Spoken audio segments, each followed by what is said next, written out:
ሰላም እንደምን ውላችኋል። የዕለቱ መረጃዎች እንደሚከተለው ተዘጋጅተዋል። ቻናላችንን ላይክ፣ ሼር እና ሰብስክራይብ እያደረጋችሁ አብራችሁ እንድትቆዩ በመጋበዝ በቅድሚያ ዋና ዋናዎቹ እናሰማችኋለን።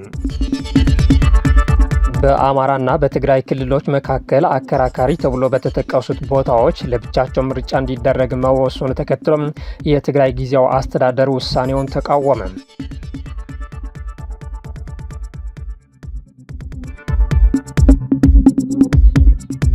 በግብጽ የሚገኙ ኤርትራውያን ስደተኞች ለእስርና ለከፋ ስቃይ መጋለጣቸው አንድ ሰብአዊ መብት ድርጅት አስታወቀም።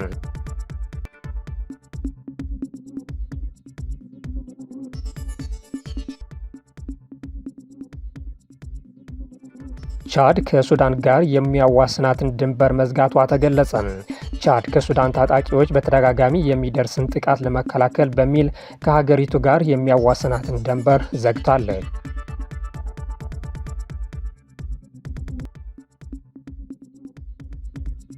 አሁን ወደ ዝርዝር እናልፋለን።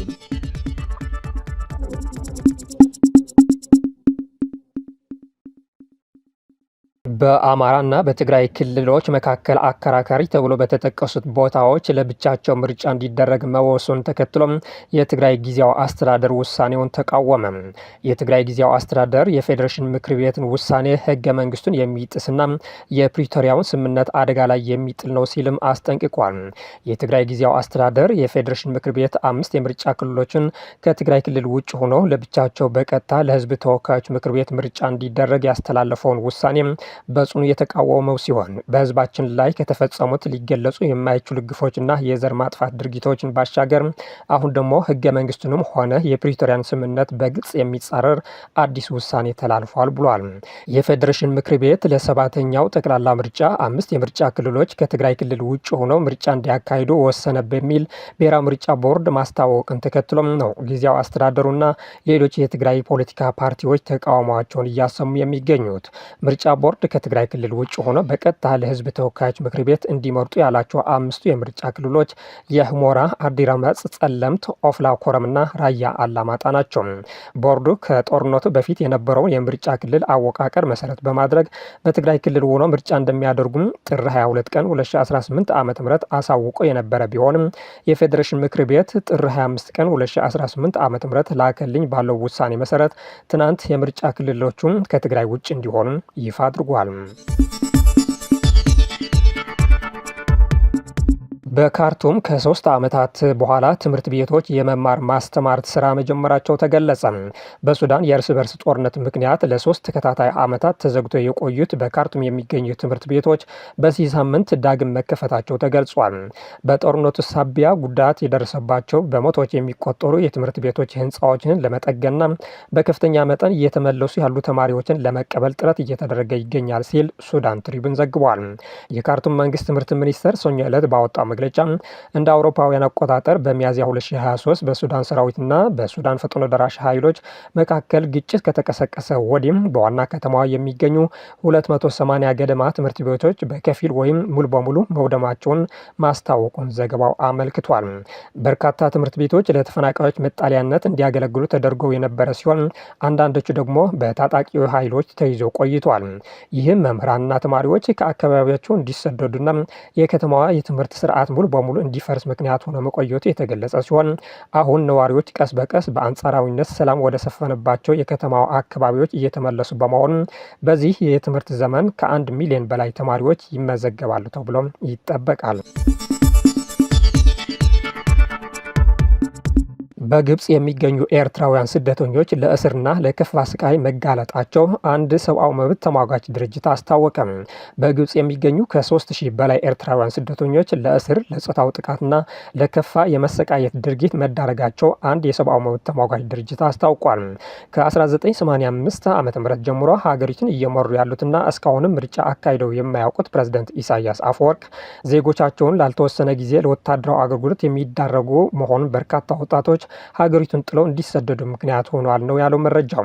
ሂዩማን ራይትስ ኮንሰርን ኤርትራ የተሰኘው ድርጅት ባወጣው ሪፖርት መሰረት ካለፈው ጥር ወር መጀመሪያ ጀምሮ ከ3000 በላይ ኤርትራውያን ስደተኞች በግብጽ ተይዞ ታስረዋል። ድርጅቱ የሰበሰባቸው ምስክሮችና ፎቶግራፎች እንደሚያሳዩት ታሳሪዎቹም በድብደባ በሙቅ ውሃና በኬሚካል በሚደርስ ቃጠሎ እንዲሁም በጾታው ጥቃት እየተሰቃዩ ይገኛሉ።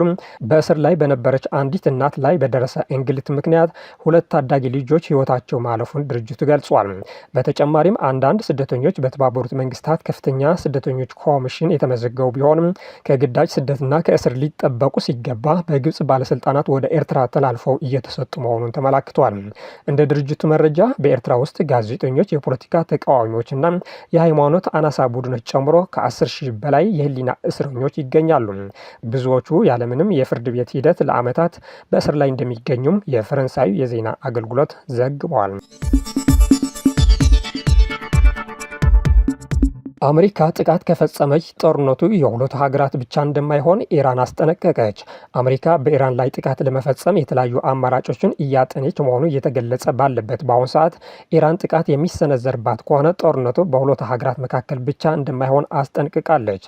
በኢራንና በአሜሪካ መካከል 3ኛ ዙር ድርድር ሊካሄድ በተቃረበበት ጊዜ አሜሪካ ከውስን የመጀመሪያ ደረጃ የአየር ጥቃት አንስቶ የመንግስት ለውጥ ለማምጣት ለቀናት የሚዘልቅ የአየር ጥቃት ዘመቻ ለመፈጸም እያሰበች መሆኑን ዎል ስትሪት ጆርናል ዘግቧል።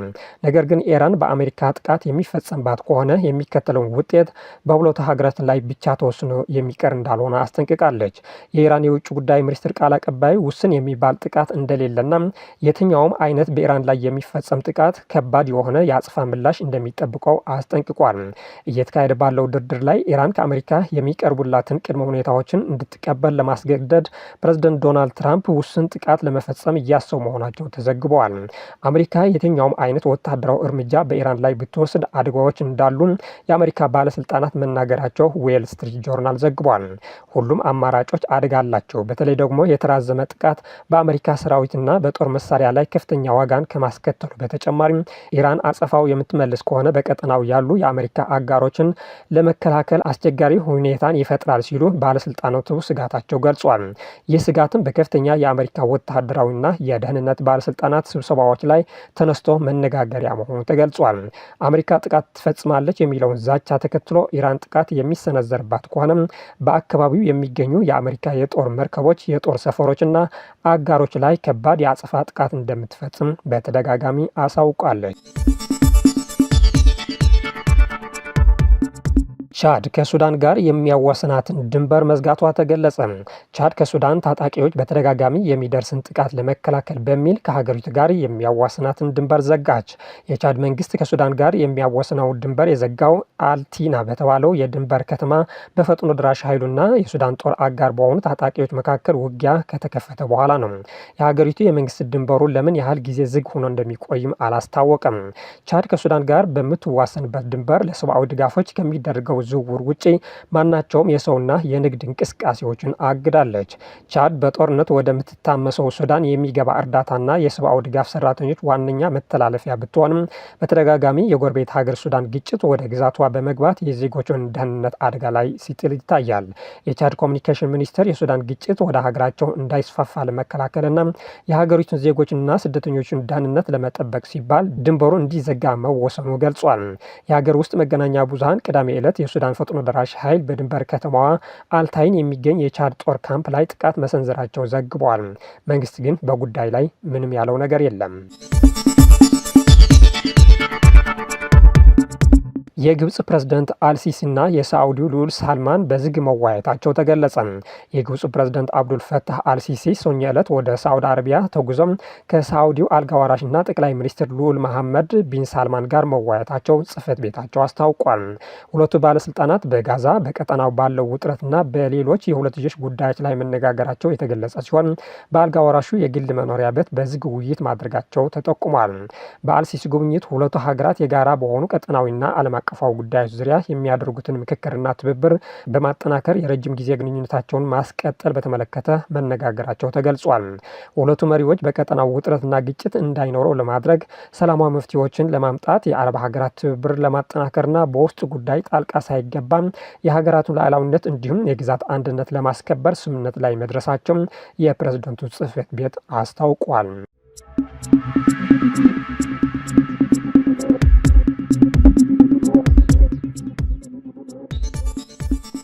ዜናዎቻችን አበቃን። መልካም ጊዜ ነው።